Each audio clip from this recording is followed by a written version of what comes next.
Assalamualaikum warahmatullahi wabarakatuh. Berjumpa kembali di channel YouTube Amazen. Saat ini saya sedang bersama dengan narasumber yaitu Bapak Muhammad Siddiq Suryadi yang sudah pengalaman di bidangnya selama 20 tahun terakhir. Kita di sini akan berbincang-bincang tentang bagaimana tips bahagia Gen Z. Oke. Selamat pagi Bapak Siddiq. Selamat pagi. Gimana kabarnya? Sehat. Alhamdulillah sehat. Alhamdulillah. Tentunya bahagia juga. Oh iya, sesuai dengan tema hari ini kita akan berbicara tentang tips bahagia. Sebenarnya Pak Siddiq, bahagia itu sendiri itu apa sebenarnya definisinya itu? Oke, baik. Ini kan pembahasannya bahagia untuk generasi Z, di mana generasi Z ini Pak dikenal generasi yang mudah rapuh, mudah putus asa, mudah kecewa dan lain sebagainya lah, hal-hal negatif menempel pada generasi Z saat ini. Nah tentunya kalau berbicara tim bahagia ini, kita sepakati dulu apa sih bahagia itu sebetulnya? Lah, ya itu yang kita pengen dengar semua teman-teman ya, apa sebenarnya sih definisi bahagia? Dari Pak Siddiq, silakan Pak Siddiq, apa sih definisi bahagia itu? Jadi bahagia itu tiap orang berbeda-beda. Ada yang bergantung kebahagiaan yang pertama pada hartanya, yang kedua pada fisiknya, jadi saya ganteng, saya cantik, saya bahagia. Yang ketiga pada prestasinya dan banyak hal lain. Kemudian pertanyaannya bagaimana sih dengan orang yang tidak punya? Kemudian bagaimana sih dengan orang yang tidak punya paras cantik atau paras ganteng?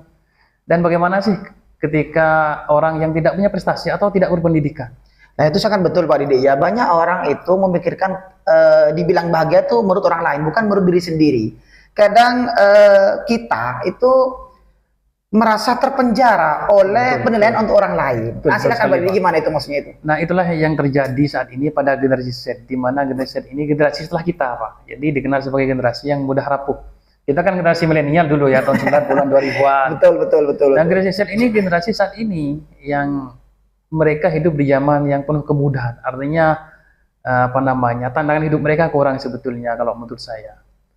Nah, jadi misalkan ada seorang yang menggantungkan kebahagiaan pada generasi Z ini, pada hartanya, pada fisiknya dan lain sebagainya. Kemudian ada anak lainnya generasi Z ini yang tidak punya hal yang sama. Ada di mana temannya kaya, temannya ya cantik ganteng, dia merasa tidak kaya, dia merasa tidak dia merasa tidak ganteng, dia merasa tidak berprestasi. Nah sebetulnya itu yang harus kita perbaiki. Gimana caranya itu? Jadi ini peran kita semua sebagai pendidik dan orang tua, menyadarkan kembali para generasi ini sebetulnya kebahagiaan itu dari mana sih? Kalau kebahagiaan itu diukur dari harta, bagaimana dengan kita yang tidak punya? Betul sekali Pak Didi. Kita kasih contoh saja, nanti kita bicarakan diskusi kepada anak-anak Indonesia ini. Ada orang kaya, tapi dia tidak bisa makan nasi. Ada orang kaya, tapi dia tidak bisa makan daging, Pak. Betul. Karena apa? Karena penyakit. Karena penyakit ya, betul. Ada orang kaya, dia tidak bisa makan gula. Bahkan ada orang kaya, tidak bisa ngapa-ngapain, kecuali makan sayur dan air putih saja. Kenapa? Karena faktor penyakit. Nah, di mana kekayaannya itu sekarang mampu memberikan dia rezeki? Karena rezekinya tidak masuk, Pak. Jadi tidak bisa memberikan manfaat untuk dirinya sendiri. Padahal dia sudah kaya gitu ya. Untuk kecukupan materi sudah tidak perlu diperhitungkan lagi. Dari faktor rezeki saja itu sudah terhambat. Punya uang dia, punya kekayaan mereka, tapi tidak bisa makan nasi, tidak bisa makan daging, tidak bisa makan gula. Nah, kita misalkan orang tidak punya, ada orang ngasih nasi, kita habisin. Ada orang ngasih sate, apalagi kambing gitu ya. Ada orang ngasih kopi, lanjut saja. Nah, disitulah kita harus sadar diri kita sendiri. Nah, kalau kita sudah sadar, termasuk dari ses ini kita sadarkan. Nah, disitulah tak kebahagiaan itu sendiri. Sebetulnya kita lupa melihat pada diri kita sendiri sebetulnya. Betul Pak Didi. Saya punya contoh Pak Didi. Ya. Jadi contoh seperti ini. Jadi ada orang yang memiliki materi yang lebih, misalkan itu rumah yang besar dan kasurnya misalkan mahal. Tapi untuk tidur tidak nyaman Pak Didi. Tidak enak Pak Didi. Tapi malah orang yang tidak bergilimangan materi tidur di atas, bahasa Maduranya itu lencak biasanya itu ya. Betul. Atau di pasir itu nyenyak Pak Didi. Sama-sama bermimpi kok. Nah, makanya orang tua dulu kita pernah berkata, Pak. Gimana? Makan yang paling enak itu makan apa? Makan yang paling enak itu makan ketika lapar. Tidur yang paling enak itu tidur di tempat apa? Tidur ketika kita capek lelah. Itu tidur yang paling enak sebetulnya. Jadi untuk kesimpulannya ini kita untuk berbahagia tidak harus punya materi dulu. Betul. Nah ini harus kita sadarkan Pak. Pendidikan seperti ini harus kita gaungkan kembali kepada generasi kita. Banyak loh kasus-kasus yang terjadi di kalangan Remaja gitu ya. remaja, mahasiswa ketika melihat temannya, oh punya iPhone temannya, sedangkan saya nggak punya. Nah, di sanalah mereka merasa putus asa, merasa minder. Sedangkan mereka mau beli tidak mampu, dan lain sebagainya. Nah, itu yang harus kita sadarkan kembali kepada generasi kita selanjutnya. Jadi kadang banyak itu di kalangan mahasiswa itu bahagia itu menurut orang lain, bukan menurut dirinya sendiri. Betul. Akhirnya terpenjara, Pak. Jadi terpenjara dengan penilaian orang lain. Penilaian orang lain. Nah, itu yang terjadi sekarang pada generasi kita. Jadi semuanya serba persaingan dari segi fisik, segi apa yang kita punya, dan lain sebagainya. Padahal bahagia itu bisa kita ciptakan sendiri, Pak Didi. Betul, betul. Jadi misalkan, ya yang penting kita bahagia, walaupun penilaian orang lain itu bagaimanapun, yang penting kita bahagia, ya sudah. Betul, betul. Ngapain? Misalkan kita nih mau berangkat kuliah, tadi sudah dandan, ya sudah menurut kita sudah oke, sudah cantik, sudah ganteng, ya sudah berangkat. Katanya orang lain, kok gitu ya? Lah akhirnya kita merasa minder. Betul, padahal betul. itu kan kebahagiaan itu menurut orang lain, bukan menurut kita sendiri. Bukan menurut kita sendiri, betul. Jadi betul, terpenjara Pak. nih Pak Didi. Ya, jadi terpenjara teman-teman dengan penilaian orang lain. Betul.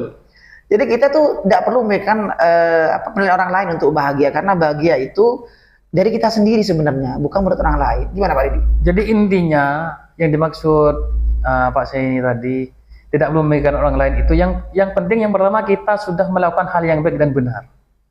Nah, selanjutnya pemikiran orang lain, penilaian orang lain apa itu terserah mereka sendiri. Ini ada kasus juga Pak yang sering terjadi. Gimana itu? Ketika seorang anak lah, ini dalam hal positif, seorang anak dia berkawan dengan anak yang berprestasi, sering menang lomba, sering dapat IPK 3, sekian dan sebagainya. Nah, teman satunya ini minder, merasa putus asa dan bahkan ingin berhenti kuliah, merasa tidak ada gunanya. Nah, itu kita sendiri harus kembali pada diri kita. Sudah bisa kuliah saja itu sudah kebahagiaan bagi kita sebetulnya. Karena tidak semua orang mampu dan bisa menempuh pendidikan sampai jangankan sampai perguruan tinggi. Kadang sampai melanjutkan ke SMA saja, kadang tidak semuanya mampu. Betul. Nah, harus kita sadari, kita harus sering-sering melihat ke bawah untuk bersyukur dan sering-sering melihat ke atas untuk kalau ke atas itu, Pak. Yang berarti yang lebih tinggi misalnya. Nah, untuk kita harus melihat ke bawah untuk bersyukur dan harus sering melihat ke atas untuk sebagai evaluasi kita, seperti itu. Jadi apa yang kita punya sekarang, ternyata yang kita keluhkan itu kadang-kadang itu yang diinginkan orang lain. Nah, ini yang sering terjadi kepada kita, apalagi generasi Z saat ini. Ini banyak kasus-kasus bunuh diri sekarang, banyak bermunculan nih. Banyak sekali. Intinya kita harus di generasi sekarang ini pandai-pandai menempatkan diri dan pandai-pandai mencari teman. Kadang pengaruh teman itu besar sekali, Pak. Pengaruh teman, pengaruh pendidikan dan pengaruh keluarga itu lebih besar pengaruh teman. Nah, makanya di keluarga dan pendidikan ini harus kita betul-betul memberikan pemahaman. Jadi bolehlah dimanapun kita berkawan, bolehlah dengan siapapun kita berkumpul. Jangankan sama-sama manusia. Kita kumpul dengan ayam saja, asalkan jangan jadi ayam. Itu bagus, Pak. Contohnya siapa? Peternak ayam. Terus kalau kita tanya mereka kumpulnya sehari dengan orang atau dengan ayam lebih banyak mana? Pasti dia lebih banyak dengan ayam. Yang penting jangan ikut jadi ayam. Itu bagus. Jadi berkawanlah dengan siapa saja. Artinya hal-hal yang negatif harus kita filter seperti itu. Betul. Nah, itu salah satu agar kita bahagia mengelola stresor kita, mengelola pikiran kita. Ya, kalau kita bahagia kita tuh menurut orang lain, kalau kita stres terus. Gini takut dinilai salah, gini takut dinilai keliru. Akhirnya kita tidak bahagia. Betul. Nah, makanya saya ini nggak pernah kurus, Pak, dari dulu. Nggak pernah kurus. Ya bukan saya banyak uang, bukan saya berprestasi juga enggak. Terus ya ganteng juga tidak. Tapi apa yang berusaha saya lakukan?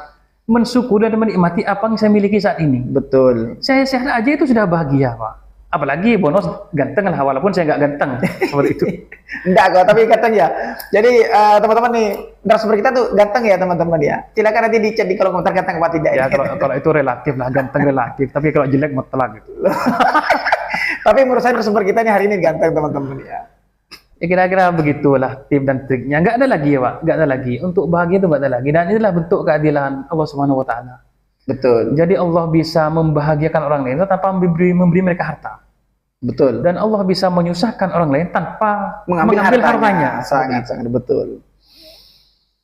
Jadi itu teman-teman ya, mungkin diambil apa manfaatnya dari podcast hari ini. Mungkin kata-kata hari ini Pak Didi untuk bahagia. Tidak banyak tip dan trik bahagia itu, intinya kembali pada diri kita sendiri. Kita mau bahagia itu pilihan. Kita mau kaya, mau pinter, mau ganteng itu takdir. Tapi bahagia itu pilihan. Jadi kita bahagia dalam keadaan biasa-biasa saja pun kita bahagia, dalam keadaan tidak punya apa-apa pun kita bisa bahagia. Betul. Karena sehat saja itu sudah nikmat yang luar biasa. Seperti itu. Bandingkan dengan orang-orang yang kaya tapi bernafas saja butuh bantuan oksigen. Nah, seperti itu Pak. Kira-kira Pak. Baik, kata-kata hari ini dari saya yaitu berbahagialah kalian. Bahagia itu kita sendiri yang menciptakan bahagia. Jadi bukan menurut orang lain. Itu saja. Baik, terima kasih. Assalamualaikum warahmatullahi wabarakatuh. Terima kasih Pak Didi. Terima kasih dan jangan lupa bahagia. Selamat berjumpa kembali. Oke, selamat berjumpa di podcast selanjutnya. Oke, baik, terima kasih. Terima Assalamualaikum kasih. warahmatullahi wabarakatuh. Allahumma shalli ala sayyidina Muhammad. Allah.